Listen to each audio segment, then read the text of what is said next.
Mateus capítulo 6, versículo 11, continuação da exposição do Pai Nosso.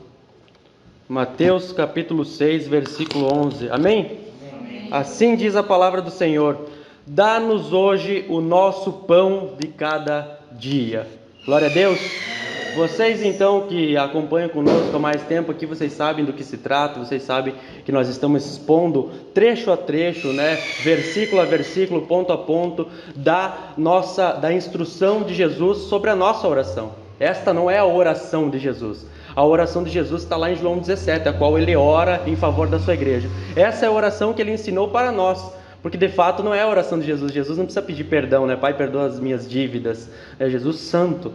Então, para que você que não pegou desde o começo, eu vou fazer uma breve introdução desde o início, para que você tenha um pouco de conhecimento, entenda um pouco da onde a gente está vindo, para onde a gente vai. Amém? Amém. Glória a Deus. Então o que acontece aqui é que nós estamos vendo essas instruções de Jesus acerca de oração, e no capítulo 6, ele está introduzido no Sermão do Monte. O Sermão do Monte começa do capítulo 7, ou melhor, do capítulo 5, passa pelo capítulo 6 e termina no capítulo 7. Esse é o Sermão do Monte. Você vai ver que Jesus, no começo do capítulo 5, ele sobe um monte, os seus discípulos aproximam dele, as multidões também estão ali, e ele começa então a ensinar as características do cristão. Ele começa a ensinar como é a lei na igreja, semelhante à lei que foi dada no Velho Testamento, também foi dada no monte, e agora Jesus, ele sobe um monte e começa a explicar. Então no capítulo 6 ele começa a explicar as 3 práticas judaicas de piedade, e ele vai explicar ao longo do capítulo essas 3 práticas. A primeira dela é as esmolas, a segunda é a oração e a terceira é o jejum. O princípio geral do capítulo 6, para entender essas 3 práticas judaicas, para entender o princípio da esmola, do dar para as pessoas necessitadas, é o versículo 1, e também o princípio da oração e o princípio do jejum está no versículo 1. Você pode acompanhar comigo aí. Diz assim: tenham cuidado de não praticar suas obras de justiça diante dos outros, para serem vistos por eles. Se fizer isso, vocês não terão nenhuma recompensa do Pai Celestial. Qual é o princípio geral então? Você não deve praticar estas obras para ser visto pelos outros. Isso não quer dizer que as pessoas ao teu redor não podem ver, ou que elas não devem ver. Pelo contrário, elas devem ver. As pessoas que estão ao nosso redor, no nosso dia a dia, elas devem ver estas obras sendo feitas. Mas o desejo do nosso coração, o nosso intuito não é fazer para ser visto. Eu faço porque Deus mandou, eu faço para glorificar o nome dele. Tá, mas como é que você sabe disso, pastor? Mateus, no capítulo 5, no versículo 16, diz assim: assim brilhe a luz de vocês diante dos homens, para que vejam as suas boas obras e glorifiquem ao Pai de vocês que está nos céus. Glória a Deus. Então, como vocês já sabem, nós estamos vendo então a prática judaica, que agora é aplicada à igreja, da oração, que começa no versículo 5. No versículo 5, nós vimos nesse dia esta pregação que foi sobre essa questão do hipócrita, Quando vocês orarem, Jesus já deixa claro, não é se você orar. Porque o cristão, ele ora. Então não é se você orar, talvez um dia você ore. Não, quando você orar. Então quando você orar, porque ele já pressupõe que você é um discípulo e você ora. Ele diz que nós não devemos ser como os hipócritas. Por quê? Já cai lá no princípio geral, no versículo 1. O hipócrita, ele faz para ser visto. E a palavra hipócrita aqui é da onde vem a nossa palavra ator, Ele é alguém que está atuando. Então o hipócrita, ele só faz quando tem um público, Então ele não vai orar sozinho. Ele vai orar quando tiver um público, quando tiver alguém para ver. Então ele faz dessa maneira, ele quer ser visto nas esquinas e nas sinagogas, como o texto diz, a fim de serem vistos pelos outros. E a recompensa desses que querem ser vistos pelos outros é essa. Já receberam. O teu intuito, o teu objetivo era ser visto, foi visto. Deus não tem nada contigo. Deus não tem parte com essa tua oração, porque você fez de fato para ser visto pelos outros. Na segunda pregação, então, nós vimos o versículo 6, que diz mais uma vez: de quando vocês orarem. Daí ele explica: vá para o seu quarto. Mais uma vez, isso não quer dizer que você só pode orar no seu quarto. Existem inúmeros versículos bíblicos que dizem que nós devemos orar em todos os lugares, que nós devemos estar completamente, atentamente, constantemente em oração. Mas, se você quer ter um tempo a sós com Deus, Se você não quer nenhum outro espectador, se o teu intuito não é esse, então na tua vida devocional, íntima com Deus, você vá para o seu quarto. E a palavra quarto aqui, tameion no grego, não é o quarto comum, não é o quarto onde você dorme. É uma despensa judaica, onde que na casa dos judeus naquela época só tinha porta na entrada e porta no tameion. Os quartos eram basicamente todos juntos. Então você vá para aquele quartinho da bagunça, para a despensa onde ninguém vai te pegar de surpresa lá. Ninguém vai estar passando na frente e ver você orando. Se você é casado, o teu cônjuge não vai estar ali te atrapalhando de maneira nenhuma. Vá para aquele lugar onde que você pode lá se dobrar, se derramar na presença do Senhor. Esse então é o princípio que de fato Deus o recompensará, qual diz ali no versículo 6. Mas uma coisa que tem que deixar claro aqui no versículo 5, a recompensa é dada por conta da atitude do hipócrita. Já no versículo 6, a recompensa de Deus é a própria oração. Você poder orar a Deus é a recompensa. Não existe maior recompensa do que você ser salvo e poder agora se comunicar com o nosso Pai Celestial, que nos ama tanto. Vimos também na terceira pregação, o versículo 7 e 8, que diz que nós não devemos ficar repetindo, porque isso é uma prática pagã. Tem muitas pessoas que pegam o Pai Nosso e repetem 10, 20 vezes. Se você procurar no YouTube, tem 1000 vezes o Pai Nosso, como se fosse o abracadabra, né? Essa é a chave para abrir o coração de Deus. Então, quanto mais você repete, Ele vai atender. Isso é mentira, isso é paganismo. Quem faz vãs repetições são os pagãos. E não pense que o crente não faz também, quando fica repetindo as mesmas coisas sem ter um mínimo de conhecimento. O Pai Nosso, como é que você vai repetir na sua casa se você não sabe o básico dele? Você não sabe, talvez hoje que você está aprendendo qual é o princípio geral da oração, de não fazer para ser visto, então como é que você vai repetir uma coisa? Vão as repetições. Os pagãos, o que acontece? Eles achavam que os seus deuses, né, os outros deuses, né, a qual nós sabemos que são falsos deuses, mas eles acreditavam que eles tinham uma certa resistência. Então, quanto mais eles repetissem, eles iam quebrar a resistência desses deuses deles e eles iam ser atendidos nos seus pedidos. A Bíblia está nos ensinando, o nosso Senhor e Salvador Jesus Cristo está nos ensinando que o nosso Deus é o Deus Todo-Poderoso, é o nosso Pai Celestial, e Ele não é um Deus pagão, Ele não age como um Deus pagão, Ele não tem resistência, Ele faz e desfaz da maneira que Ele quiser. Então não adianta você ficar repetindo. Não quer dizer que você não deve ser insistente. Você deve ser insistente em oração, mas não entrar naquele efeito ali que você está como uma engrenagem. Você está ali simplesmente rodando todas as noites, repetindo as mesmas coisas. Já se tornou algo ali na tua vida automático, né? Está girando a oração como se você... Depois você para pensar, nem sei mais o que eu estou fazendo. Está entendendo? Esse é a prática pagã. Vimos também ali do versículo 9 em diante, onde começa de fato o Senhor nos ensinar, então, como nós devemos orar. Veja, Ele ensinou como nós não devemos orar, Ele ensinou onde nós devemos orar, se nós queremos ter como intuito só Deus como espectador, falou como nós devemos agir na oração, que não é com vãs repetições, e agora Ele vai nos ensinar qual é o conteúdo da nossa oração. Qual deve ser o conteúdo da oração? E a oração do Pai Nosso, de fato, não é uma oração para você pegar ela cabo a rabo e ficar repetindo. Não, aqui o que nós temos é um modelo de oração para o cristão. Você muitas vezes vai se ajoelhar, orar, e você não sabe para onde ir, você não sabe para onde correr, você está com a mente tão abalada, às vezes cheia de tantos pensamentos, e você não consegue encaixar, né? Você não consegue começar a oração. Então você tem a oração do Pai Nosso como modelo. E essa oração está dividida em duas partes. A primeira dela, que é o nosso alvo principal. A primeira dela é o nosso alvo primário, que é glorificar o nome do Senhor, exaltar o nome do Senhor. Então, antes de você pedir qualquer coisa, você deve glorificar e exaltar o nome do Senhor, assim que o nosso Senhor Jesus nos ensinou. O nosso alvo secundário, então, são os pedidos pessoais, que nós podemos dividir aqui em 3 P's, né? Pão, perdão e proteção, que é a segunda parte.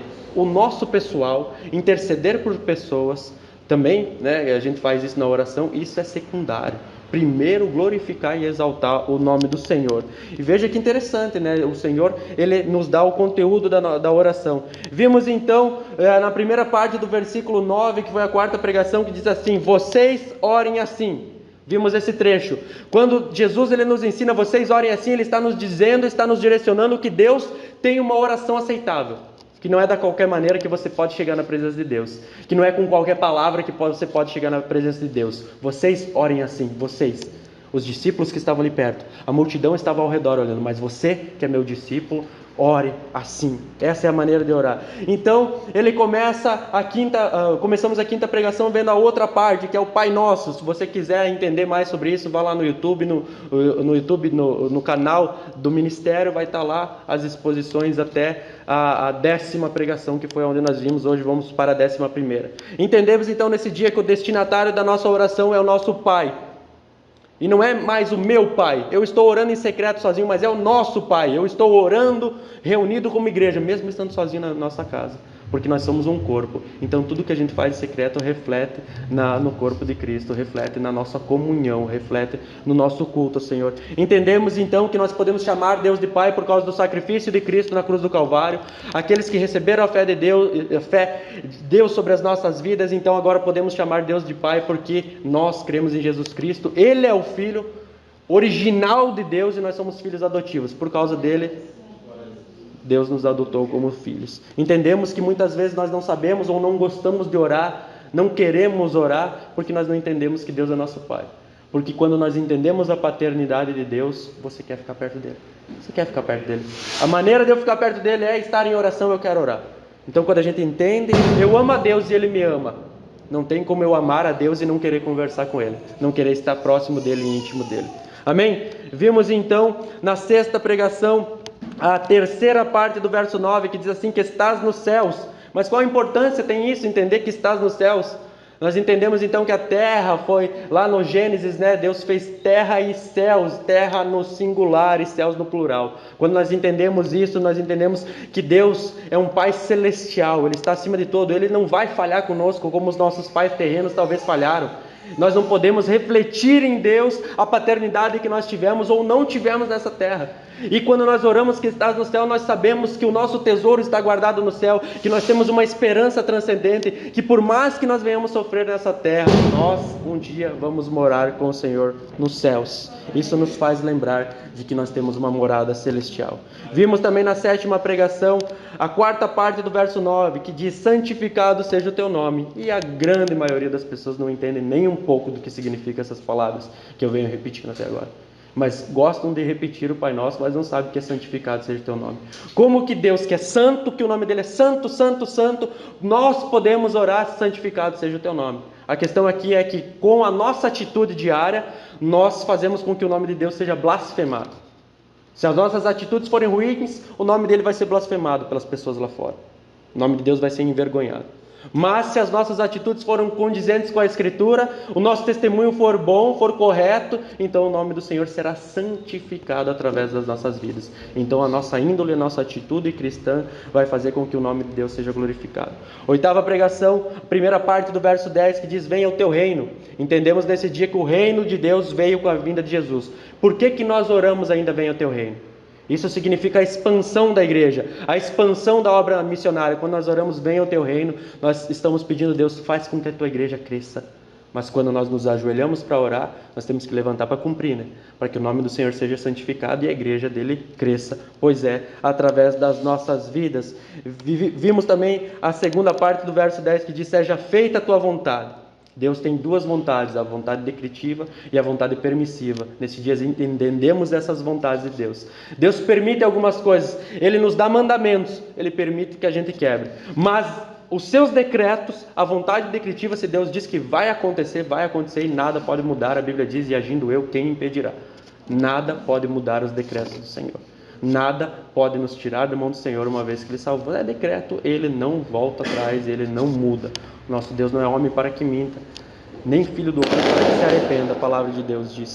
Então, na outra pregação vimos essa importância, né? Na 10ª pregação vimos a importância de saber o que é a vontade de Deus e como ela deve ser feita. E diz assim, assim na terra como nos céus. A vontade de Deus deve ser feita por nós aqui na terra, como é feita pelos nossos irmãos que já estão na glória. Os nossos irmãos e os santos anjos estão na presença do Senhor, fazendo, obedecendo a vontade de Deus perfeitamente. Nós oramos para que nós em terra cumpramos a vontade de Deus, obedecendo a vontade de Deus, assim como ela é obedecida perfeitamente no céu.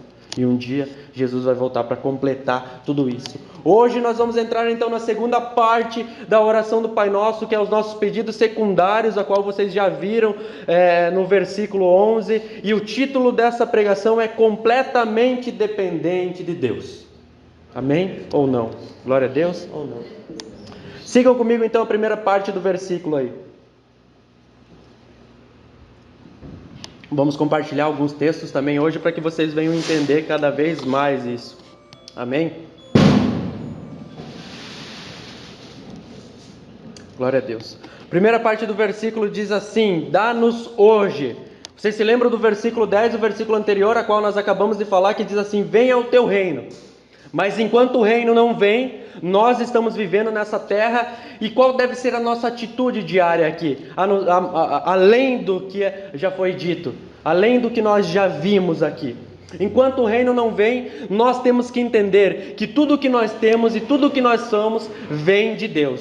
Então a nossa oração secundária, que diz respeito a nós mesmos, é essa: dá-nos hoje. Porque nós não sabemos se o reino vem amanhã, nós não sabemos qual é o dia exato da vinda do Senhor, nós podemos ver os tempos, mas nós devemos viver clamando ao Senhor pelo hoje. Isso é muito interessante você saber disso, porque é Deus que nos dá todos os recursos. Você vai pensar que é você que trabalha, você vai pensar que é você que se esforça, você vai pensar que é você que faz, que você que é o esperto, que você que consegue, que você que pula, que rola com as suas próprias forças, mas não, é Deus que nos dá todas as coisas. Ah não, mas fui eu que fui trabalhar pelo dinheiro, tá? E todas as coisas que você tem não é matéria-prima de Deus, até o dinheiro, o papel não é tirado da árvore. Tudo o que nós temos foi a matéria que Deus nos deixou aqui. O homem transforma essa matéria. Então quando nós pedimos dá-nos hoje, é nós reconhecendo: Pai, nós somos completamente dependentes de Ti. Nós somos dependentes do Senhor, nós precisamos que o Senhor nos dê o que comer, porque por mais que a gente trabalhe, por mais que a gente corra, por mais que a gente busque dinheiro, por mais que a gente plante, vem uma tempestade e destrói tudo, o banco quebra e se vai tudo por água abaixo. Estamos vivendo em épocas de crise aí, muitos falando sobre hiperinflação, e de fato, nós devemos nos preparar para todas essas coisas, mas sabendo que nós só podemos nos preparar se a nossa confiança estiver completamente no Senhor. Porque você pode fazer um celeiro, guardar comida, guardar dinheiro, guardar o que for. Você morre e nem vai poder ocupar. Vem uma tempestade e destrói tudo, vem o ladrão e rouba e você não vai poder nem usufruir daquilo ali. Então dá-nos hoje, Senhor, porque somos completamente dependentes de Ti. João capítulo 15, versículo 5, quando Jesus está dando o exemplo da videira, Ele nos deixa claro como nós podemos agir. Por que nós conseguimos trabalhar e ter as coisas que nós temos? Diz assim, João capítulo 15, versículo 5. Eu sou a videira verdadeira, vocês são os ramos. Se alguém permanecer em mim e eu nele, esse dá muito fruto, pois sem mim vocês não podem fazer coisa alguma. Simples, rápido e fácil. Você acha que pode se esforçar para trabalhar? Você acha que pode se esforçar para servir a Deus? E nós devemos fazer isso, mas só porque nós estamos em Cristo. Porque sem Ele, nada podemos fazer. Provérbios no capítulo 16, do versículo 9, diz assim, eu já vou explicar a questão dos sonhos e planejar. Provérbios 16, versículo 9, diz assim: em seu coração o homem planeja o seu caminho, mas o Senhor determina os seus passos. Não cabe ao homem determinar o seu caminho. O Senhor é que sabe para onde nós vamos. Nós somos discípulos do Senhor, nós somos filhos de Deus, nós estamos aprendendo a oração do Pai Nosso e nós devemos planejar, nós devemos ter projetos de vida, nós devemos guardar sim dinheiro, nós devemos guardar comida, mas esse não é o nosso foco principal. A oração do Pai Nosso já nos ensina, isso é secundário. Em primeiro lugar é congregar, em primeiro lugar estar reunido como igreja, em primeiro lugar estar obedecendo a palavra do Senhor, em primeiro lugar estar estudando, estar orando, estar em comunhão com o Senhor e com os irmãos. Aí sim é secundário, aí você pode fazer todas essas outras coisas. Há tempo para a gente glorificar a Deus no nosso trabalho, há tempo para a gente glorificar a Deus comprando casa, carro, tendo do bom e do melhor dessa terra, mas não devemos buscar nada disso se isso estiver em primeiro lugar, não Deus. Qualquer coisa que nos atrapalhe, veja Hebreus no capítulo 1, Hebreus no capítulo 12, no versículo 1 e 2, diz exatamente isso: corramos a corrida que nos é proposta. Nós estamos rodeados de tão grande nuvem de testemunha, então corramos essa corrida que nos é proposta. E ele diz assim, deixando para trás todo o pecado e tudo que nos atrapalha. Ou seja, não é para deixar só o pecado. Existem coisas que nos atrapalham na vida com Deus, mas que não são pecado, que não é pecado. Trabalhar não é pecado, é certo, é bíblico, você deve trabalhar. Mas se te atrapalha na vida com Deus, abandone o pecado e deixe para trás também estas coisas que te atrapalham. Se atrapalha, se tem algo que atrapalha a tua vida, a Bíblia diz que é para você deixar, que você não deve mais continuar com estas coisas, se te atrapalha na vida com Deus. 1 João, capítulo 2, versículo 16 ao 17, você vai entender a questão de que você pode ser rico, mas que a vontade do seu coração não é ser rico para ser visto, não é ser rico para achar que é superior, e que de fato você cobiçar estas coisas da terra não é uma característica de um cristão verdadeiro. 1 João capítulo 2, versículo 16 e 17 diz assim: pois tudo o que há no mundo, ficou claro essa parte, né? Pois tudo o que há no mundo, a cobiça da carne, a cobiça dos olhos e a ostentação dos bens. Até aí, o que a nossa carne deseja, o que o nosso corpo deseja, o que os nossos olhos cobiçam, e fazer isso para se mostrar para as outras pessoas. Tem gente que fica feliz só se ter o carro melhor do que o do amigo. Fica triste se alguém comprar algo novo, não, já tem que comprar. Tá entendendo? Ela quer ostentar, ela quer ter para mostrar para as pessoas, não é para glorificar Deus. Eu não me visto para glorificar Deus, me visto porque as pessoas vão me ver. Eu não quero ter roupas novas, ou um carro novo, uma casa nova, para eu glorificar a Deus com todas essas coisas. Não, eu quero fazer para me mostrar para as pessoas. E o ser humano fica correndo numa busca incessante, desenfreada pelos bens materiais, pelas coisas que vê, pelas coisas que deseja, os desejos da carne, simplesmente para se mostrar para as pessoas que estão ao redor. Assim como os hipócritas fazem na oração, fazem para ser vistos pelas pessoas ao redor. Tudo o que há no mundo, a cobiça da carne, a cobiça dos olhos, a ostentação dos bens, não provém do Pai, mas do mundo. O mundo e sua cobiça passam, mas aquele que faz a vontade de Deus permanece para sempre. Qual desses dois indivíduos que você é? Qual dos dois indivíduos você quer ser? Aquele que faz parte do mundo e que vai passar com todas as coisas do mundo? Ou aquele que permanece para sempre com Deus? E não se engane, no final de todas as coisas nós não seremos destruídos, o descrente não será destruído assim como o cristão. O descrente vai passar a eternidade com um corpo glorificado, ou melhor, com um corpo eterno no inferno, sendo esmagado, queimado dia e noite, mas nós permaneceremos para sempre num corpo glorificado com Deus no céu. Qual é o foco então da nossa oração? É o dia de hoje, é buscar o hoje, não que nós não podemos planejar para amanhã e para muito mais meses e para anos, não é isso, mas é um secundário na nossa vida.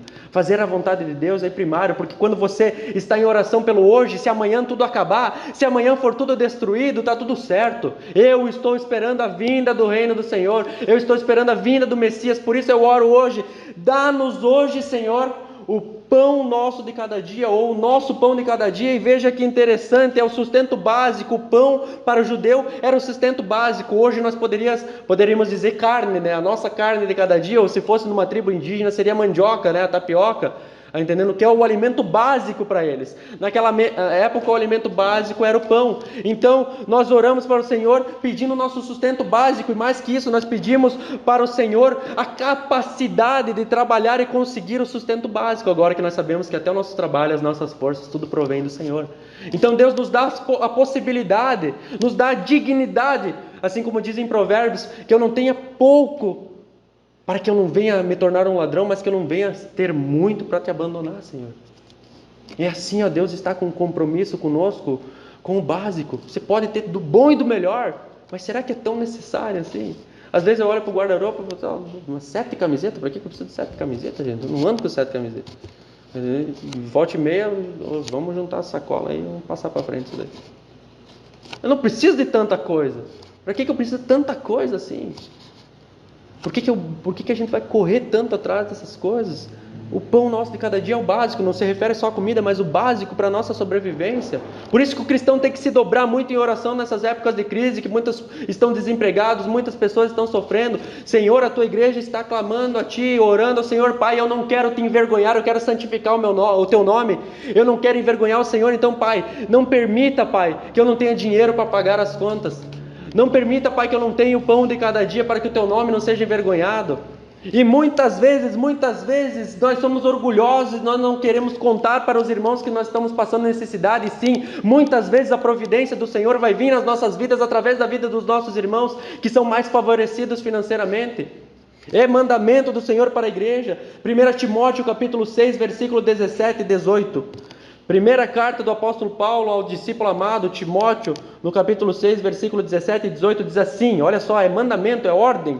Ordenem aos que são ricos no presente mundo, que não sejam arrogantes, nem ponham a sua esperança na incerteza da riqueza, mas em Deus, que dê tudo nos provém ricamente, para a nossa satisfação. Ordene-lhes que pratiquem o bem, sejam ricos em boas obras, generosos e prontos para repartir.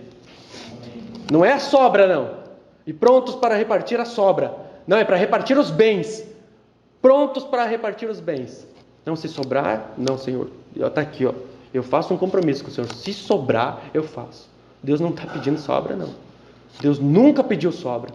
Não, mas a desculpa é sempre essa, não me sobra, eu não tenho. Você é um mau administrador das tuas coisas e você coloca a culpa na palavra de Deus. Aonde que diz na palavra de Deus que você está autorizado a descumprir os mandamentos do Senhor por causa da tua incapacidade, por causa da tua falta de administração, visto que Deus nos dá tudo o que precisamos para viver com Ele? Não foi isso que vimos também lá na segunda carta do apóstolo Pedro, no capítulo 1, que Deus já nos deu todas as coisas para a vida e para a piedade, no pleno conhecimento dele. Então você não tem mais essa desculpa. Você não pode mais falar dessa maneira. Não, mas tem pessoas que dão essa desculpa. Não, eu estou passando por uma dificuldade, eu estou com muita dificuldade. Então vamos lá para 2 Coríntios, no capítulo 8, versículo 1 ao 4, o texto que trata das ofertas, mas o auxílio aos santos, né? A oferta à igreja. Então, essa igreja estava passando por uma necessidade, ou melhor, o profeta Ágabo profetizou que ia vir uma grande seca, um momento de fome, né, naquela região. Então, Paulo passou pelas igrejas recolhendo as ofertas para o trabalho dos líderes da igreja, para manutenção da igreja e para alimentar a igreja, porque a igreja não são essas paredes. A igreja não é a parede, a igreja são as pessoas que se reúnem nesse lugar. Então, vamos ver se as tuas desculpas cabem nesse texto. Vamos ver se nesse texto você vai ler e você vai poder continuar dando desculpas. 2 Coríntios capítulo 8, versículo 1 ao 4 diz assim, vamos lendo e parando para entender. Agora, irmãos, queremos que vocês tomem conhecimento da graça que Deus concedeu às igrejas da Macedônia. Da graça, veja bem, da abundante graça que Deus deu a eles. Continua o texto dizendo assim, no meio da mais severa tribulação. Como que era essa igreja? Estava atravessando a mais severa tribulação. Não uma tribulação, a mais severa tribulação. A grande alegria e extrema pobreza deles transbordaram em rica generosidade. Qual que eram as características dessa igreja? Agraciados por Deus, né? Deus salvou. São cristãos. Estávamos passando por a mais extrema pobreza e eles já eram pobres, ou melhor, estavam passando, como o texto diz aqui, no meio da mais severa tribulação. Olha, pense comigo. Alguém que é extremamente pobre, passando pela mais severa tribulação. Uma pessoa extremamente pobre, na miséria, e daí naquele momento está passando pela mais severa tribulação da sua vida. E o que aconteceu? Eles transbordaram em alegria e generosidade. Para fazer o quê? O texto continua. Pois dou testemunho de que eles deram tudo quanto podia. Isso é tudo que nós podemos. Somos muito pobres. Nós estamos passando por severa tribulação e é isso que nós podemos. Só isso que eles fizeram? Não, o texto continua. Até além do que podiam. Tem alguém aqui? Depois nós podemos ajudar. Se você está passando pela mais severa tribulação e você vive em extrema pobreza, daí nós podemos te ajudar se você vive assim. Mas veja que até mesmo a igreja que vive dessa maneira, ela ofertou, deu tudo o que podia e fez mais. Foi além disso. Ela entendeu a graça de Deus. Entendeu a graça de Deus. Alguém que lhe deu a graça de Deus. A viúva pobre foi lá e deu tudo o que tinha. Deu tudo o que tinha. Ela fez até além dessa igreja aqui. Essa igreja deu o que podia e foi além. E ela deu tudo o que tinha. Por quê? Porque a confiança está completamente no Senhor. O texto continua dizendo assim: por iniciativa própria, eles nos suplicaram insistentemente o privilégio de participar da assistência aos santos. Não foi Paulo que insistiu. Não foi a insistência dos apóstolos, ó, mandamento, você tem que fazer assim, você tem que ofertar, você tem que ajudar, a obra precisa continuar, Deus usa as nossas vidas para agir nesse mundo, viu, você tem que seguir os mandamentos, é mandamento do Senhor. Não, eles entenderam a graça do Senhor, eles entenderam a graça, eles entenderam a graça de Deus, não precisa mais mandamento, eu entendi que Jesus se doou completamente por mim, então agora eu vou fazer o mesmo. Não é para ser imitador de Cristo? Então seja imitador de Cristo. Deus não nos deu o que era mais rico. Nosso Senhor e Salvador Jesus Cristo não era o que era mais rico para Ele. Então como é que você pode dizer que você não tem condições? Compare a tua vida com essa igreja.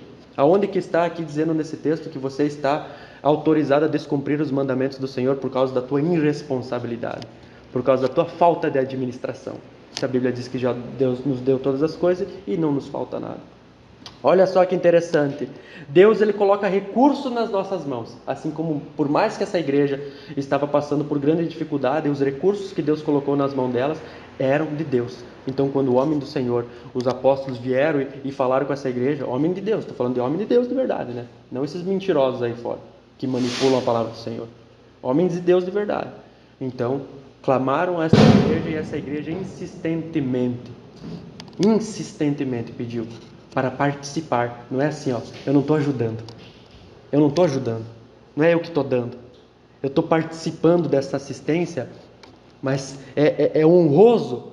Quando Paulo lá na carta aos Romanos, ele escreve a carta aos Romanos, ele pede para a igreja ofertas, para ele passar por Roma, ficar ali um tempo com eles e levantar uma oferta para ele ir para a Espanha pregar o evangelho. Sabe o que ele diz? Ele não diz assim, irmãos, eu vou passar aí, mas eu preciso de dinheiro porque eu quero proclamar um evangelho. Muitos missionários vivem assim, como mendigos nas igrejas. Muitos pastores vivem assim como mendigos, tendo que mendigar para a igreja. Esses dias eu estava conversando com os irmãos aqui, eu questionei, lá no seu trabalho, você precisa chegar no final do mês e pedir para o teu patrão e dizer assim, eu preciso do salário. E é um salário, não menos. Eu preciso de um salário. Alguém precisa chegar no final do mês e reclamar com o patrão, você sabe, eu trabalhei, eu preciso de um salário. O pastor tem que fazer isso. O pastor precisa fazer isso. O missionário precisa fazer isso. Porque a igreja não enxerga a necessidade. E a igreja não está disposta a suprir essa necessidade. Eu estava vendo a sétima live do Anderson Silva ontem. A igreja no Brasil levanta bilhões em obra missionária. E pastores que não recebem nem salário. Aonde está todos esses bilhões levantados da igreja? Levantados das ofertas. Onde está todo esse dinheiro? Crivella foi preso essa semana aí. O ministério que ele pastoreia lá levantou nesse ano 6 bilhões. Como que uma igreja levanta 6 bilhões? Gira na conta 6 bilhões. E como que numa cidade que uma igreja levanta 6 bilhões tem mendigo, tem gente passando fome, tem famílias passando fome, dependendo do auxílio emergencial? Que igreja que é essa que não transforma a sociedade que está ao seu redor? Que não honra os homens de Deus na palavra? Então veja que interessante que é isso. Deus nos supre todas as necessidades e Ele nos dá, mas é para servir a Ele. Tudo o que Deus nos dá é para servir a Ele. Nós somos só administradores destas graças, desta graça que Deus nos dá, porque tudo é graça. Tudo que nós temos é pela graça de Deus. Olha só, 1 Pedro capítulo 4, versículo 7 ao 10 diz assim. 1 Pedro capítulo 4, versículo 7 ao 10 diz assim: o fim de todas as coisas está próximo, portanto sejam criteriosos e sóbrios, dediquem-se à oração, sobretudo amem-se sinceramente uns aos outros, porque o amor perdoa muitíssimos pecados. Sejam mutuamente hospitaleiros, sem reclamação. Cada um exerça o dom que recebeu para servir a si mesmo. Cada um exerce o dom que recebeu para servir os outros, administrando fielmente a graça de Deus em suas múltiplas formas, ou multiforme graça de Deus, em outra tradução. Administrem, nós somos só administradores das coisas que Deus nos deu, tudo é dele. Então o dia que você chegar e falar bem assim, eu não tenho, a igreja vai suprir essa necessidade. Mas lembre-se se você é fiel nas coisas de Deus. Porque muitas pessoas pedem, mas não são fiéis na hora que Deus pede, na hora dos mandamentos do Senhor. Muitas vezes nós somos orgulhosos nas nossas necessidades e não pedimos, não clamamos à igreja. Eu estou passando por necessidade. Eu congrego com vocês, nós somos irmãos da fé, eu sou membro desse ministério, eu nunca deixei de ofertar, vocês conhecem a minha índole, eu nunca deixei de pagar minhas contas, mas de fato agora, nesse momento eu não tenho condições. Meu Deus do céu. Se a igreja não levantar rancho, se a igreja não levantar aluguel para essa pessoa, se a igreja não está disponível para pagar todas as contas dessa pessoa que está ali fiel, que os irmãos conhecem a índole dessa pessoa, porque muita gente chega e quer usufruir das coisas da igreja, e não é de maneira desenfreada que a igreja deve dar esta assistência. A gente não deve jogar pérola aos porcos, a gente não deve jogar pérola aos porcos, a gente não deve dar o que é sagrado aos cães. Mas é uma pessoa fiel que está ali, a igreja levanta e vai estar suprindo essa necessidade, porque tudo que Deus nos deu é para a gente administrar e servir aos outros. Nós somos membro do corpo de Cristo, o membro só existe para servir o corpo. Uma mão sozinha não está andando na rua, a não ser da família Adams. A mão sozinha, ela não existe para nada. Até porque, se uma parte do nosso corpo ela se torna inoperante, ela morre, ela deve ser amputada. A parte do nosso corpo que se torna inoperante, ela morre, ela precisa ser amputada. Então é fácil de entender por que Deus nos formou, por que Ele nos dá o pão de cada dia, por que Ele nos dá além de todas essas coisas. A gente pode ter tudo isso, mas sirvamos também os outros. 1 Timóteo capítulo 6, versículos 6 a 8 diz assim: de fato, a piedade com contentamento é grande fonte de lucro, pois nada trouxemos para este mundo e dele nada podemos levar. Por isso, tendo o que comer e com o que vestir-nos, estejamos com isso satisfeitos. Tem roupa, tem comida, tá tudo certo. E aí, como é que você está? Melhor do que eu mereço. Muito melhor do que eu mereço. Tenho roupa para mais de um dia. Posso deixar até suja umas lá. Tenho comida para mais de um dia. Tenho comida para repartir com as pessoas. Tenho comida para dar para as pessoas ao redor. Tenho roupa para dar para pessoas ao redor. Então, se eu tiver só o que comer e o que vestir, satisfeito. Satisfeito na presença do Senhor, Ele que supre as nossas necessidades. Romanos capítulo 8, versículo 32 diz assim: aquele que não poupou o seu próprio filho, mas entregou por todos nós, como não nos dará juntamente com Ele e de graça todas as coisas? Deus é a garantia de que todas essas coisas serão feitas. Deus, Ele não precisa de um avalista quando Ele promete o pão de cada dia, quando Ele nos promete as bênçãos dEle, quando Ele nos derrama estas bênçãos e Ele diz que nós devemos fazer e obedecer, que Ele está no controle de todas as coisas, Ele é fiel para cumprir, Ele não precisa falar em nome de ninguém, Ele não precisa de alguém para avaliar a sua palavra, Ele é santo, Ele é fiel, é justo, e se Ele nos deu o que era mais rico, se o nosso Senhor e Salvador Jesus Cristo morreu na cruz do Calvário para nos salvar, então por que você acha que Deus vai falhar contigo? Por que nós buscamos tantas coisas desse mundo? Por acaso Deus é infiel? Por acaso Deus em algum momento da nossa vida falhou conosco? Por acaso em algum momento Deus nos desamparou? Não, a grande verdade é que nós abandonamos Ele, nós nos desviamos, nós deixamos de cumprir os seus mandamentos. Deus não, Deus Ele não nos abandona. Deus é o Pai Celestial, Ele está acima sobre todas as coisas. Ele não nos desonra, não por causa de quem nós somos, mas por causa da graça dele nas nossas vidas, por causa de quem Ele é, não por causa de quem nós somos.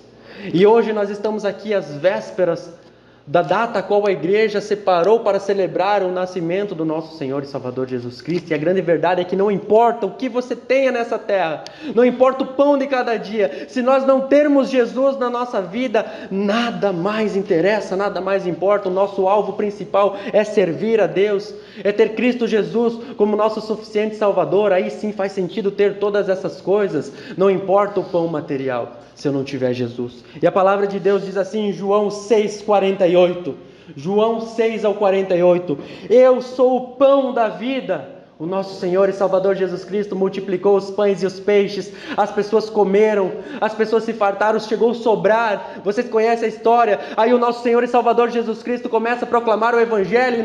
No livro de João não fala sobre a ceia do Senhor, mas ali no capítulo 6 dá o princípio da ceia do Senhor. Ele começa a dizer: quem não comer a minha carne, não beber o meu sangue, não tem parte comigo. Então aquelas pessoas se escandalizam, e a Bíblia diz que muitos discípulos do Senhor abandonaram ele naquele dia, dizendo: duras são essas palavras. E ele olha para os discípulos e diz: vocês não querem ir embora? Pedro se levanta e diz: para onde nós iremos, se só tu tens as palavras de vida eterna? Por que nós buscamos tanto o pão desta vida, o pão desta terra, quando o pão da vida, o nosso Senhor e Salvador Jesus Cristo, versículo 49 diz assim: os seus antepassados comeram maná no deserto, mas morreram. O povo foi libertado do Egito e passou pelo deserto. Deus supriu todas as necessidades dele, mas morreram. Versículo 50 diz assim: todavia aqui está o pão que desce do céu, para que não morra quem dele comer. Qual é o nosso foco no nosso dia a dia?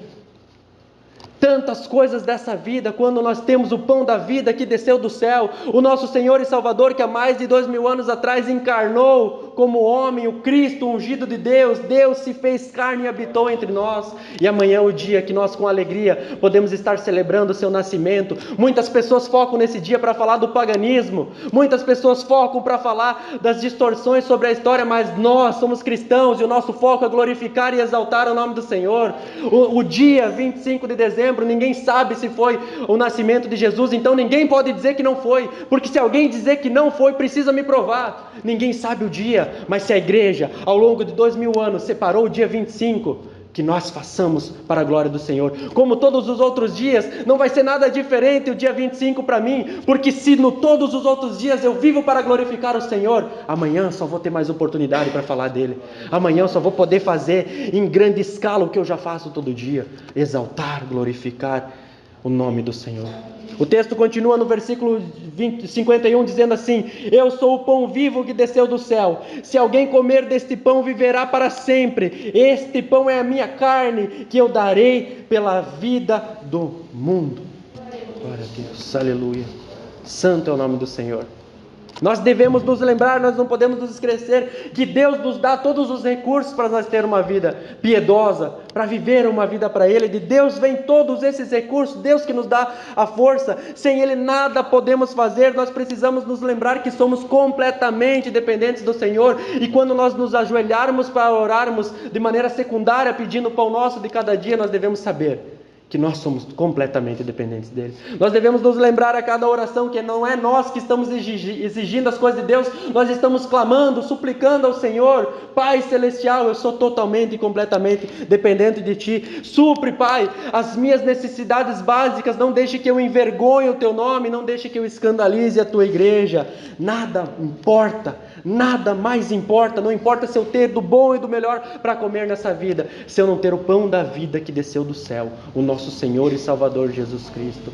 Não importa nada dentro dessa congregação, todas as jantas, as comunhões que a gente faz aqui, se nós não estivermos em foco, a cada reunião, a cada culto, glorificar o nome do Senhor. Romanos capítulo 14, versículo 17 diz assim: Romanos 14, 17: pois o reino de Deus não é comida nem bebida, mas justiça, paz e alegria no Espírito Santo. E essa paz, essa justiça, essa justificação, essa paz de Deus que está em nós e essa alegria do Espírito Santo, só podemos usufruir porque nós temos o pão da vida, porque Jesus Cristo morreu por nós na cruz do Calvário. Ele é o nosso Senhor e Salvador, Ele é o nosso alvo principal, aquele a qual jamais nos desviaremos para a direita e também para a esquerda. Nós vamos rumo ao alvo para glorificar e exaltar o nome do Senhor. E a Ele seja a honra e a glória para todo sempre. Amém.